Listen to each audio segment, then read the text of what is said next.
আজি অম্বুবাচী মহাযুগৰ চতুৰ্থটো দিন পুৱাৰ ভাগৰ পৰা আমি প্ৰতিদিন টাইমৰ দৰ্শকসকলক সামগ্ৰিক দৃশ্যাংশ দেখুৱাই আছোঁ। নীলাচলৰ বুকুত এক উখল মাখল পৰিৱেশে বিৰাজ কৰিছে। বেৰ দি বাট টিপুৱাই পৰিৱেশে বিৰাজ কৰা পৰিলক্ষিত হৈছে। ৰাজ্য তাৰ সমান্তৰালকৈ দেশ বিদেশৰ বিভিন্ন প্ৰান্তৰ পৰা অহা অগণন ভক্ত তাৰ সমান্তৰালকৈ সাধু সন্যাসীৰে ভিৰ কৰিছে মা কামাখ্যা ধামত। আমি পৰিৱেশটো দেখাবলৈ যত্ন কৰিম। এয়া আপোনালোকে দেখিছে এনেদৰে পুৱাৰ ভাগৰ পৰা লানি নিচিকাসুত দেশ বিদেশৰ বিভিন্ন প্ৰান্তৰ পৰা অহা অগণন ভক্তই ভিৰ কৰিছে।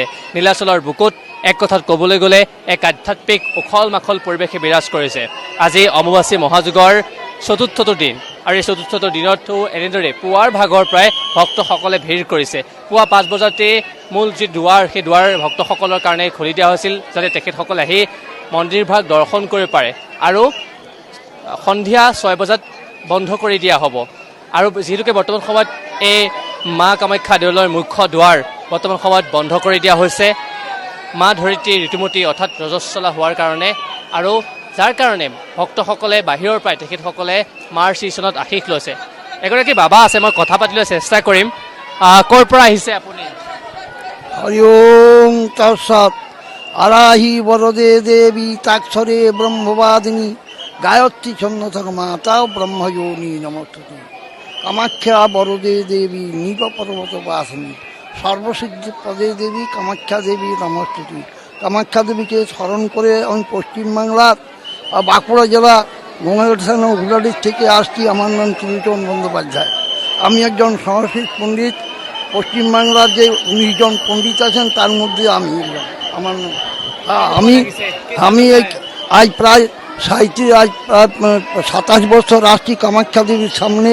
জপ তপ তপস্যা মায়ের কৃপা লাভ হয়েছে এবং এখানে পতিত পাবন পাণ্ডা তার ছোটো ভাই ধর্মদাস পাণ্ডার বাড়িতে থাকি।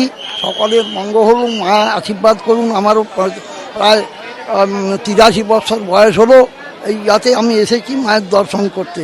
আপনারা সব সুখী থাকুন, মায়ের ইচ্ছা পূরণ হোক। যে যা যেখান থেকে আসছেন, যে যে প্রবীণ থেকে, তাদের সব নিজের ইচ্ছা পূরণ হোক এই মায়ের উপরে জানাচ্ছি। জয় মা, জয় মা, জয় মা, জয় মা। ধন্যবাদ থাকিল। তেওঁ কৈছে 83 বছৰ হৈছে আৰু এই বয়সতো তেখেতসকলে আহি মাৰ শ্ৰীচৰণত আশীষ লৈছে। বিভিন্ন প্ৰান্তৰ পৰা অগণন ভক্ত আছে। আৰু এজন আছে, মই তেওঁৰ পৰাও কিছু কথা পাতিবলৈ চেষ্টা কৰিম। আমি দেখিছোঁ পুৱাৰ ভাগৰ পৰা আপুনি ভক্তসকলৰ কাৰণে মাৰ আশীষ বিচাৰি ব্যস্ত হৈ আছে। কেনেকুৱা লাগে অম্বুবাচী আহি? আচলতে মাৰ আশীৰ্বাদত কষ্টটো অনুভৱ নহয়, যে ৰাইজে যিটো সেৱা কৰিব পাৰিছে। মাৰ আশীৰ্বাদ আচলতে মায়ে মাতিব লাগিব, তেতিয়াহে আহিছোঁ ৰাইজৰ সেৱাত। প্ৰত্যেক বছৰে আহেনে? হয়, প্ৰত্যেক বছৰে। মোৰ এতিয়ালৈ আপোনাৰ 11 বছৰ হ'ল মানে সেৱা কৰি থকাটো। হয়, ৰাইজৰ সেৱাত। কেনেকুৱা লাগে বাৰু? আপোনাৰ এটা সুন্দৰ অনুভূতি হয়। বিভিন্ন আপোনাৰ ধৰি লওক দেশ বিদেশৰ পৰা আৰম্ভ কৰি বিভিন্ন ভক্তপ্ৰাণ ৰাইজ, সাধু সন্যাসী, তান্ত্ৰিকৰ পৰা আৰম্ভ কৰি সকলো এটা সমাৱেশ হয়। সেই সমাৱেশটো আচলতে অকল অম্বুবাচী মেলাতে চাব পাৰি, বাকী দেখিবলৈ পোৱা নাযায়। আন বিভিন্ন ঠাইলৈ যাওক, আপোনাৰ ধৰি লওক বিভিন্ন আপোনাৰ পৰাগ্ৰাহ আপুনি যাওক, মহাকুম্ভলৈ যাওক, কিবা যাওক, তেওঁলোক পাব। কিন্তু তান্ত্ৰিক এইবোৰ অকল মাৰ আমাৰ ইয়াতে দেখিবলৈ পোৱা যায়। সেইটোৰ কাৰণে ধন্যবাদ থাকিল। সঁচাকৈ অনন্য বুলি ক'লেও ভুল কোৱা নহ'ব। 51খন শক্তিপীঠৰ ভিতৰত অন্যতম হৈছে মা কামাখ্যা। আৰু প্ৰত্যেকবাৰে আমি দেখিবলৈ পাওঁ অম্বুবাচীৰ সময়ত এনেদৰে দেশ বিদেশৰ বিভিন্ন প্ৰান্তৰ পৰা লক্ষাধিক ভক্তই আহি ভিৰ কৰে। এয়া দৃশ্যবোৰ দেখি নিশ্চয় আমাৰ দৰ্শকসকলে অনুমান কৰিব পাৰিছে এক ভিৰ দি বাট টিপা পৰিৱেশ। বিভিন্ন প্ৰান্তৰ পৰা অহা ভক্তসকলে ভিৰ কৰিছে সেই মা কামাখ্যা দেৱালয়ত আৰু সকলোৱে মাৰ শ্ৰীচৰণত আশীষ লৈছে। আমি পুৱাৰ ভাগৰ পৰাই পৰিৱেশটো দেখুৱাই আছোঁ। এনেদৰে এক উখল মাখল পৰিৱেশে বিৰাজ কৰিছে আৰু সকলোৱে মাৰ শ্ৰীচৰণত আশীষ লৈছে। এই ভক্তসকলৰ মনত এক উখল মাখল পৰিৱেশ। মই ইতিমধ্যে প্ৰতিদিন টাইমৰ দৰ্শকসকলক ভিডিঅ' জাৰ্নেলিষ্ট দীপক স্বৰ্গীয় আছে, তেখেতৰ সহযোগত দেখুৱাই আছোঁ। সকলোৱে মাৰ শ্ৰীচৰণত আশীষ লৈছে। লোকবিশ্বাস আছে এই অম্বুবাচীৰ সময়ত মাৰ পৰা যি মনৰ আশা বিচাৰে সেই আশাই পূৰ্ণ হয় আৰু সেই আশাকে লৈ সকলো আহে। দেশ বিদেশৰ বিভিন্ন প্ৰান্তৰ পৰা এনেদৰে ভক্তসকল আহে।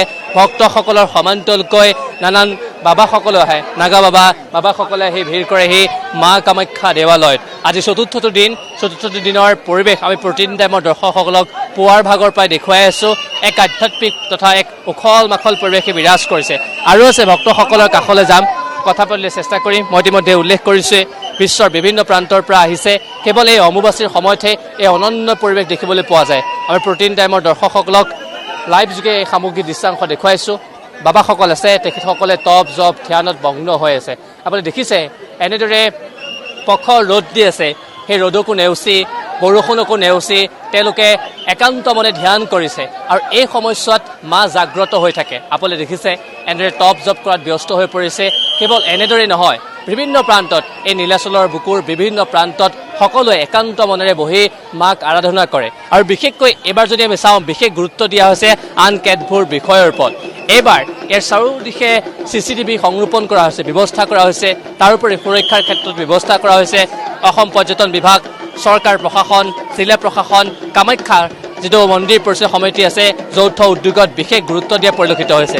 এই দেখিছে ডম্বৰুধাৰী এগৰাকী বাবা আছে, তেওঁ ডম্বৰু বজাত ব্যস্ত হৈ পৰিছে। এক আধ্যাত্মিক পৰিৱেশে বিৰাজ কৰা পৰিলক্ষিত হৈছে। আমি পৰিৱেশটো দেখুৱাইছোঁ, উখল মাখল নীলাচলৰ বুকু। এয়াই হৈছে অনন্য পৰিৱেশ। এই অনন্য পৰিৱেশ আমি লাইভ যোগে দেখুৱাইছোঁ। অগণন ভক্তই ভিৰ কৰিছে আৰু সকলোৱে এই যিসমূহ দৃশ্যাংশ উপভোগ কৰিছে তাৰ সমান্তৰালকৈ মাৰ শ্ৰীচৰণত আশীষ লোৱা পৰিলক্ষিত হৈছে। আমি ডম্বৰু মাত শুনিছোঁ।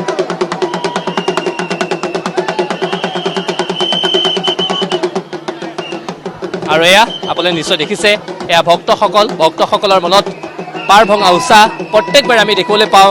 অম্বুবাচীৰ সময়ত এনেদৰে বিশ্বৰ বিভিন্ন প্ৰান্তৰ পৰা অগণন ভক্তসকল আহে।